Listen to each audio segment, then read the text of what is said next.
Chapter 3. Solo's Story. Solo sat and shivered, the cold concrete floor transmitting its dampness through his whole body. Shackles on his legs meant there was no way to escape or move around. He rolled his eyes back to reach that deep meditation state where his mind could leave his body, a technique he had learned long ago at college in UCLA, California. Shit. Those days seem so long ago, Solo thought, when he had no worries except which lovely blonde to date, each evening in Santa Monica. Time seemed to stop as his mind floated back to the past, reliving those relaxed times and, as he remembered the long sunny nights, sensations practically forgotten. There was a metallic clang, and the door to his cell opening punctured his reveries. The black hood he had already experienced was put back over his head, and he was dragged out to a waiting van.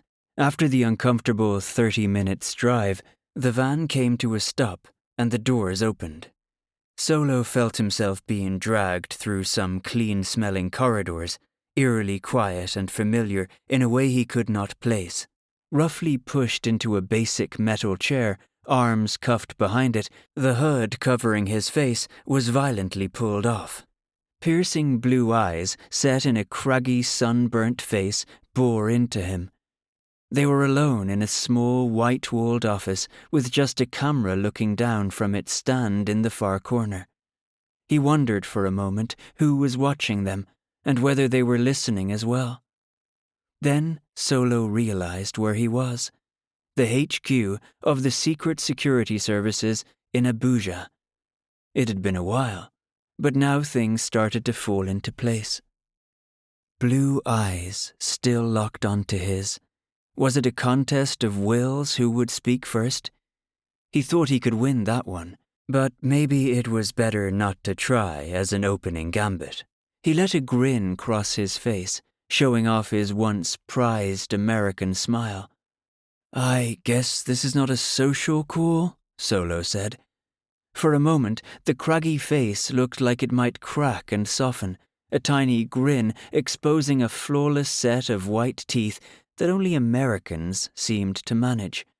But it was the smile on the face of the tiger, not a kindly one. "Good guess, not a social call, but your lucky day," CIA agent Pierce said as his eyes bored into Solo, watching for every small reaction, then continued.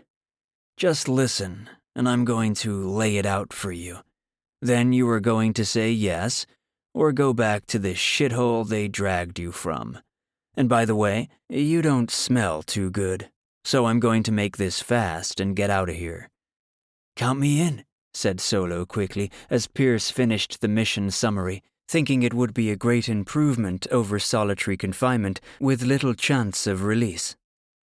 A few hours later, Solo was transferred to a grubby oil tanker destined for Izmir, a large town hosting an oil distillery on the west coast of Turkey, ethnically cleansed of its former Armenian merchants in a ruthless genocide around 100 years ago.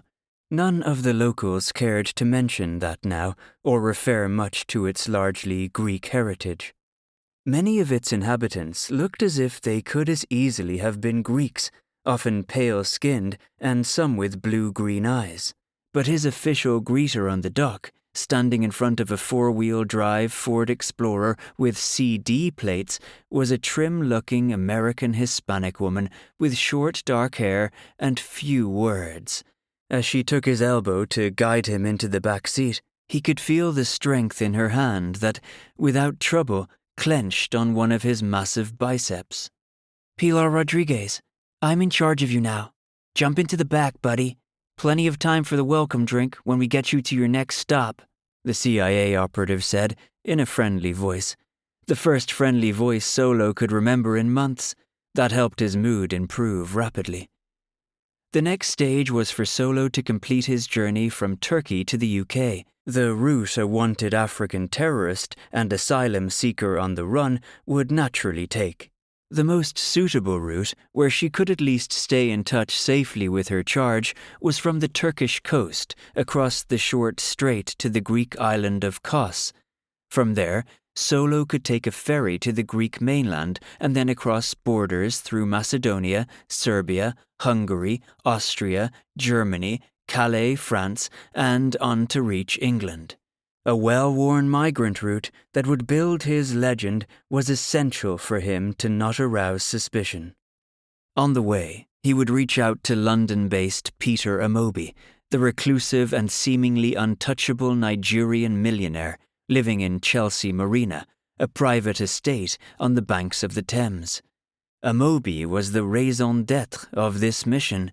They needed to find out whether he was really the financial kingpin underwriting and maybe directing XRN, the main terror group in the Delta, and if he was, as the Nigerian government claimed, how to take him down, one way or the other.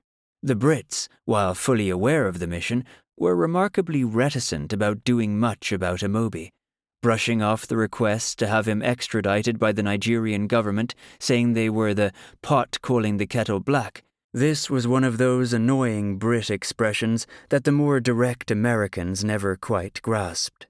But they got it this time, as the level and scale of corruption and dirty dealings in Lagos made the Sopranos look like a girls' choir. What they were more interested in was his level of involvement with the irritating and nebulous Extinction Rebellion. Amobi was reputed to be one of its main funders, and the concern was that there might be a wider agenda behind his apparent generosity to a bunch of tree huggers. There was almost a meeting of minds within the agency that he needed to be thoroughly investigated and his real agenda discovered. Maybe he was the philanthropist he claimed. Maybe he was a wolf in sheep's clothing. The jury was out. Relaxing in the spring sunshine, Solo and his CIA minder Pilar figured out a way to reach out to Amobi, from who would appear to be Solo, on the run from Nigeria and heading his way across Europe. It helped that they were Facebook friends from way back, in the days when Amobi was still in Lagos. But would that be enough? Would Amobi remember him? He knew his late father and Amobi had been close, and that should merit a response, as Nigerians abroad tended to support each other if they had connections going back to their home country. The connection between the two families had been quite strong, even though the two individuals had only met fleetingly, years back in more normal times for both of them.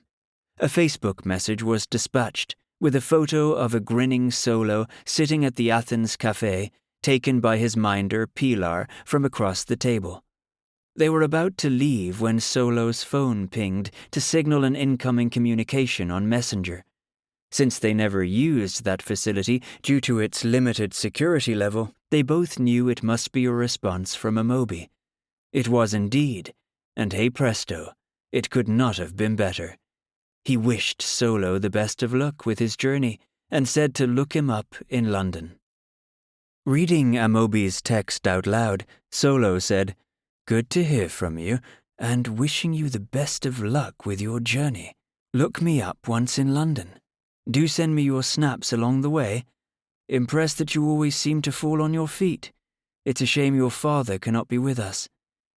So, Solo could build his legend and reach out to the older man, and maybe even invite him to act in loco parentis, to fill the gap left by the death of his father. It is common in Nigerian culture to help the children of close friends or tribal members when the head of that family is suddenly removed. Perhaps Amobi was missing his homeland and eager to help a younger male in trouble, running from the same sleazy mob that now controlled most of the country with its huge oil revenues. That was what Solo and the agency were gambling on, and it seemed to be a good call, if this first exchange was anything to go by. Another selfie from the deal, a small town on the Kent coast, was enough to complete the least demanding part of his epic trek across Europe. Sending it on to Amobi, Solo was surprised to get an immediate response and an invitation to dinner at Chelsea Harbour, with the cryptic rider, We have lots to discuss. Bingo, thought Solo. Wait till I tell Pilar the good news. Then, realizing that she had probably read it at the same time he did, her iPhone a virtual mirror of his own. As he emerged into the heavily polluted London air at Charing Cross Station, sure enough, she was there to meet him. For a moment, he wished it was a girlfriend standing there, as he'd had every intention of trying to give Pilar the slip. Rather the reverse, he realized.